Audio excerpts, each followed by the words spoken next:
And hello and welcome, everybody. I am Kathleen Sherman, shamanic medical intuitive and author of the book, You're Not Crazy, You're Simply Divine, a guide to help you step into your soul's true purpose.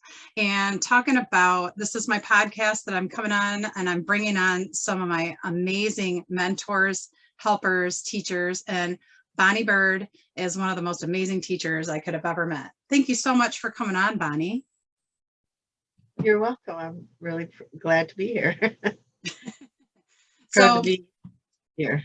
yeah, so these are going to be short and sweet podcasts, little just chatting about your experiences with awakening, with spirituality, what it may have been like for you, and what you recommend for other people, because that's what my book is about, and that's what this podcast is about, is helping bring other people on to shine their light and help them show and talk about what their experiences were to help others on their path and their spiritual journey. Because as we all know, it can be really scary sometimes. It can be hard. It can be wonderful. And I wanted to bring you on and talk about you, because I actually talk about you, Bonnie, a lot in my book, because you are my Reiki master teacher, and not just Reiki. You're a teacher of all kinds of divine wisdom and help. There's so many times that I was like, I think I'm going to give up. And you're like, no. So we became really, really good friends, and we're soul sisters. So Bonnie, you want to talk about, just say hi to everybody and kind of explain who you are and what you do? Hi, I'm a wellness practitioner. I also am a Reiki master teacher, and I help people with ascension through light language and energy work. And whatever tool that's in my toolbox, I grab it out, whatever's needed. Whatever your guides say you need, I'm going to pull that out and help you with it. So that's kind of how it is. And nothing ever looks the same. It's just kind of, whenever someone comes to me, I connect with their guides, and it just turns out to be just exactly what you need. It's made just for you. And so that's kind of what I do. Exactly. And because of you, when I came to Bonnie and started learning Reiki and stuff like that, I knew, like, I'd read some books on mediumship, and I'd had a session with my sister-in-law, Danny, which she's coming on next week. So we'll talk to her about her experiences as well. But she had gotten me, she had helped me clear entities for myself and figure out that I didn't know I had gifts and abilities, and I started experiencing these things. So she recommended that I go learn Reiki. And I was like, yeah, I can't do that. And she's like, yes, you can. And so I went up to Choices in Richland, Choices Unlimited, and found Bonnie and her sister, and learned Reiki with them, and started on my spiritual path, really started on my spiritual path of more knowledge and wisdom and not being fearful. So I have to thank you so much for that. And Bonnie is such an amazing teacher. She does light language. She does so many different things. And she puts a lot of meditations out there that are one of the main reasons I got so far so fast on my journey. Bonnie, you want to talk a little bit about your journey and anything that maybe things that made you feel like you were crazy? Because that's what this is all about. What sometimes made you feel crazy and made you feel like, people wouldn't listen to you? Yeah. Well, a lot of times you would get, like, I would hear my guides, like I could hear someone say my name off in a distance, and I'd be like, I'm not telling anybody I'm hearing that. They'll think I'm crazy. But, if you hear them saying your name, it's just because they're trying to get your attention. And, just listening, you'll start to form a communication, once you realize there's nothing to be afraid of and that you're not crazy, you realize they just want to help you. That's when it gets easier and easier and easier. For me, when I first was awakened, it was dreams. Like, I would have dreams and then it would happen. And I thought, oh, I'm not telling anybody that, deja vu kind of thing.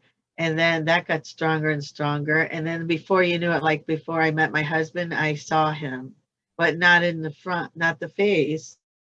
They showed me in my third eye what he looks like from behind. And I recognized him as soon as I saw him in the physical.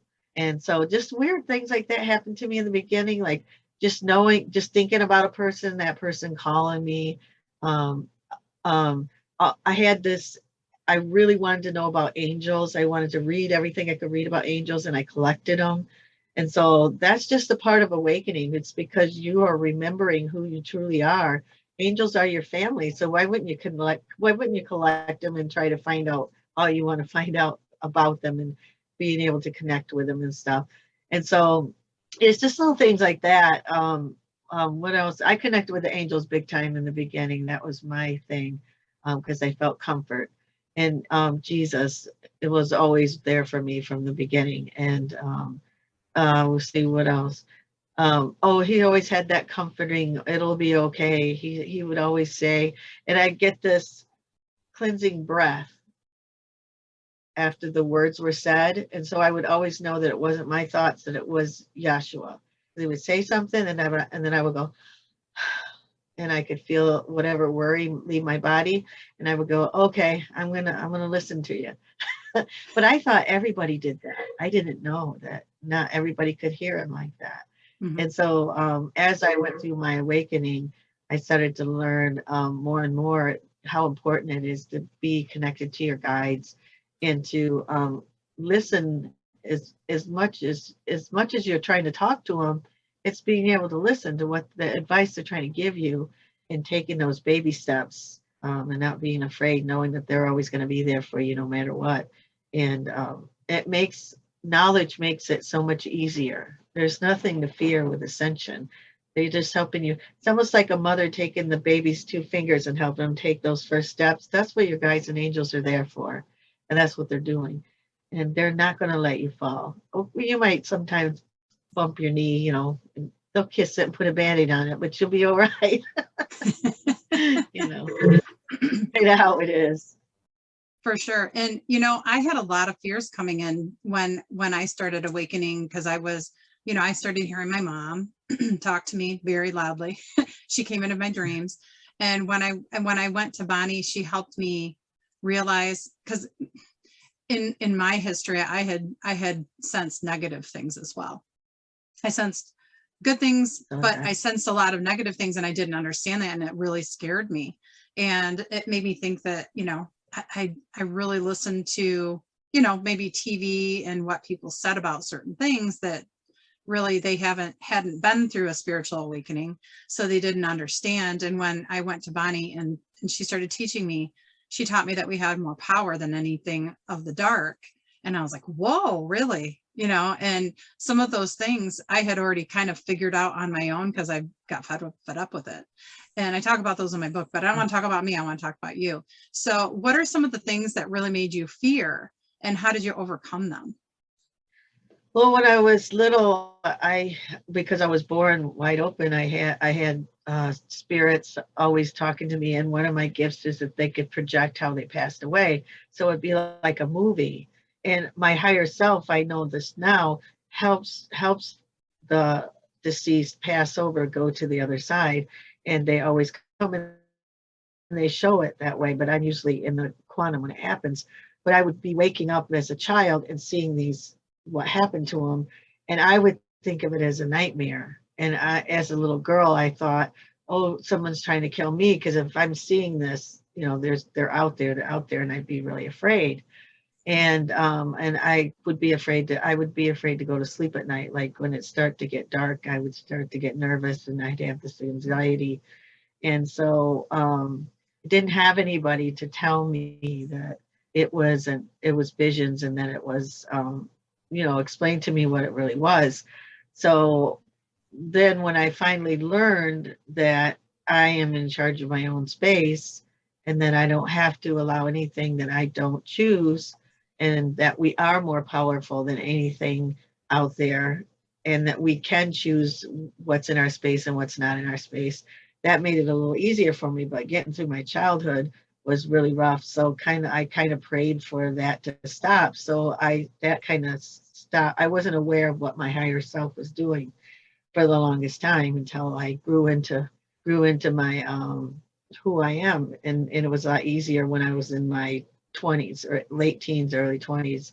And so that's when that started opening up again, because I had read enough, because I had, my guides, my angels kept pointing me to what book to read. I read a lot of books in the beginning of my beginning of my awakening, and it's really good to read books in the beginning when you're really looking and searching, and realizing that, you know, it's okay to have these gifts and that they're there for a reason, and there's nothing to fear. Your angels and guides are always there with you. And so I kind of worked my way through that with that. But that was the biggest fear, though, when I was a child. With I thought they were nightmares, but they were actually visions. And I see so many people that are empathic, and I'm seeing a lot of super empaths recently. I don't know if you've been seeing that as well. But what would you recommend for people? Because I know you're empathic. I'm empathic. It's like we can feel other people's emotions, feelings, and energies. Do you have any stories about that, and maybe some offerings for other people on how to work with that? Well, I think what the first thing you have to do when you start feeling anxiety or you start feeling fear or whatever it is, all of a sudden you feel okay, and then you're feeling a different energy. You need to ask, is this mine? And then if you can't think of any reason why you should be afraid or why you should feel anxiety, then you immediately say, okay, this isn't mine. So what I'm going to do is I'm going to send light out to whoever needs it. I send them light, and I remove it from my auric field, and then send healing energy, and then fill your field up with healing energy. And then also, for empaths, when you know you're going to be in a situation where there's going to be lots of people, lots of emotion, lots of things going on, I think of this is the way I teach it in class, is our auric field is our angel wings. And so when you go into like a grocery store and you know it's going to be crazy in there, just kind of wrap your wings around you and fill it with light. And then also allow light to go out to the people who need it. But then you're not taking in whatever nervous energy or whatever is going on. And then when you leave, you could always open your wings back up and extend them as far as you want, or wherever you're the most comfortable. Some people want to look at it as a dial. They either dial it up or they dial it down. Your auric field. It's just whatever in your mind. It seems like the easiest thing to do. There's no wrong way to do it. Just knowing your intention is not to take on all the lower energies, that you just want to keep your energies clear and of higher vibration. And so many people are having a hard time. So the energy on the earth has been, excuse me, raising a lot, more and more. And even, us light workers, it's not always easy. We can feel the energy shifts. Sometimes people may get sick, may not feel well, like cold, flu type symptoms. What would you recommend for people who are feeling that irritation and agitation energy from the new energies coming in? Well, a lot of it is water. You need lots of water, because you've got this higher energy, and your body it starts your all of your system is shaking, and it's all moving around, and you really need the water to help you with that.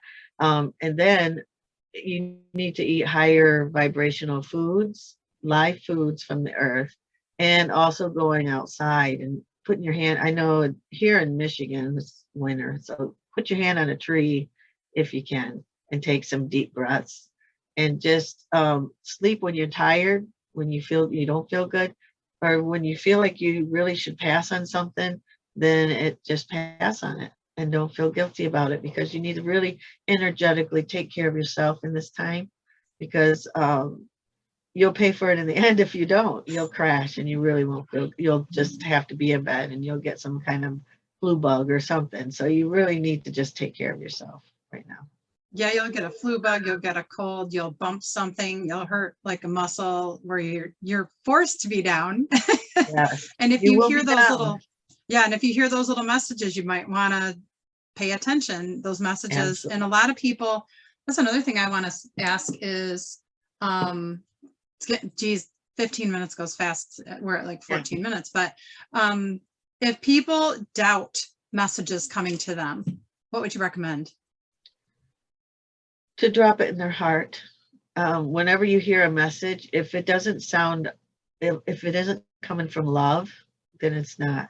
If it has any kind of meanness or anxiety or fear attached to it, then it's not a true message, because there's nothing that would ever come from your guides and your angels or anywhere in the higher levels that's not going to be of love.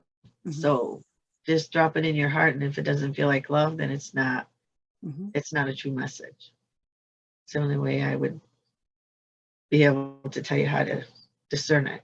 That's a good idea. Yeah, because so many people, it's what we're not programmed. We're kind of programmed that this stuff isn't real. So when it starts happening to us, which it's happening in droves, and it's going to keep happening, and they keep showing me multitudes of people awakening. That's why I was supposed to write the book, why Spirit was almost smacking me. I almost had a psychic 2x4 come in and go, start writing that book now. People need to hear it because people are awakening. Boom, boom, boom, boom. And there's like certain times and certain moon cycles, people are boom, opening up and awakening, and it's confusing and it's scary. And that's why these podcasts are going to go out there, and they're going to stay out there on my YouTube channel, and it'll go out on Bonnie's, wherever else, for whoever wants to share them, because it may help the next person. There's so many people that are awakening, and it smacks you in the face, and it sometimes knocks you on your knees and it makes you go into that dark night of the soul. And that's what we were talking about earlier, before we came on. Just know that you're not alone, and that there are a lot of people out there who have been through it before, and we continually go through it. But that's what people like Bonnie and I are here for. That's why Bonnie helped me on my way, and then I help others on their way. And that's what it does. That's what we do. We pay it forward. And I also want you to know too, that it doesn't matter how long you've been doing this, how long you've been a light worker, and how long you've been helping everyone else. When it's your turn to do your shadow work, they're going to help you through it, and you'll trust them to help you get through it. And everything's going to be okay. That it's just something you need to work through and release, and it'll be okay. Yes.